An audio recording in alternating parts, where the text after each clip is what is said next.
اپنے آج کے ٹاپک یعنی خواب میں بادل کو دیکھنے کے حوالے سے۔ خواب میں اپنے آپ کو ابر سفید برسنے والے کے نیچے دیکھے، یعنی سفید بادل جو کہ برسنے والا ہو اس کو دیکھے، تو دلیل ہے کہ خدا تعالیٰ اس کو علم و حکمت عنایت فرمائے گا اور لوگوں کو اس کے علم و حکمت سے فائدہ ہوگا۔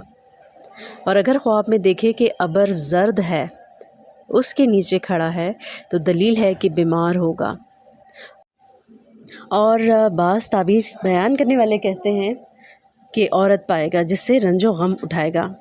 اور اگر اپنے آپ کو سرخ بادل کے نیچے دیکھے خواب میں، تو محنت اور بلا اور گرفتاری کی دلیل ہے، کیونکہ خدا تعالیٰ نے جس قوم پر عذاب بھیجا ہے پہلے اس پر سرخ ابر ظاہر ہوا ہے۔ تو خواب دیکھنے والے کو چاہیے کہ صدقہ کرے، صدقہ تمام بلاؤں کو ٹال دیتا ہے۔ اگر خواب میں دیکھے کہ بادل سیدھا اس کے سر